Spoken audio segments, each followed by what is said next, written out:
لە هەنگاوێکی چاوەڕوان نەکراودا ئەمریکا دەستی کردووە بە خێراکردنی پرۆسەی کشانەوەی هێزەکانی بە تایبەتی لە بنکە سەربازیەکانی عین ئەسەد و ڤیکتۆریا و تاکو ئێستا چەندین کاروانی هێزەکانی لەو بنکە سەربازیانە کشاندووەتەوە لە کاتێکدا وادەی کشانەوەی ئەو هێزانە کۆتایی مانگی نۆی ئەم ساڵە.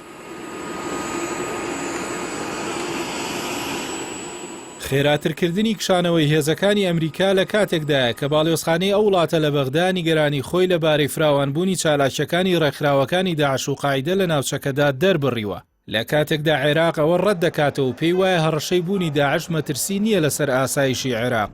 هەندێک شرۆڤەکاری سیاسی و سەربازی پێیان وایە ئەمریکا بە دوای استراتیژێکی نوێدا دەگەڕێت کە پشتیوانی لە بوونی ڕاستەوخۆی سەربازی ناکات لەبەرەوەی تێچووی کەمترە و ئاڵۆزیەکانیشی کەمترن.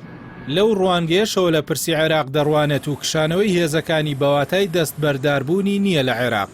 بەڵام ئەم گۆڕانکاری عێراق دەخاتە بەردەم تاقیکردنەوەیکی مێژوویەوە بۆ ئەوەی بیسەلمێنێت کە دەتوانێت ئاسایشی خۆی بپارێزێت و ڕێگە نەدات هیچ بۆشاییەکی ئەمنی دروست ببێت کە ڕەنگە هێزی دیکەی هەرێمی بیقۆزنەوە.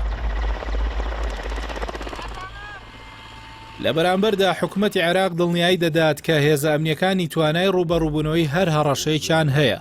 حسێن عەلاوی ڕاوێژکاری سەرۆکوەزیرانی عێراق جەخت لەوە دەکاتەوە کە هێزە چەکدارەکانی عێراق ئێستا بەهێزن و ناکرێت بەراورد بکرێن بە دۆخی ساڵی 2014. ناوبراو ئاشکرای کرد کە استراتیژی ئەمنی نیشتیمانی عێراق بۆ ساڵانی 2025 بۆ 2030 گۆڕانکاری بەسەردا هاتووە و ئێستا مەترسی مادە هۆشبەرەکان لە پلەی یەکەمدایە و هەڕەشەی داعش بۆ پلەی دووەم دابەزیوە.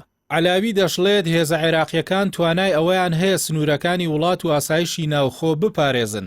کشانەوەی هێزەکانی ئەمریکاش مەترسی لەسەر عێراق دروست ناکات و پێویستە پرسی کشانەوە و مانەوەی هێزە بیانیەکان بە پێی ڕێکەوتنەوە ژۆکراوەکان بێت. بە پێی وتەی عەلاوی داهاتووی پەیوەندی ئەمنیەکان بەرەو قۆناغێکی نوێ دەچێت و پشت بە هاوپەیمانەتی نێودەوڵەتی نابەستێت بەڵکو دەگۆڕدرێت بۆ ڕێکەوتنی استراتیژی دوولایەنە لەگەڵ ئەمریکا و بەریتانیا و فەڕەنسا و تەنانەت وڵاتانی وەک ڕووسیا و چین.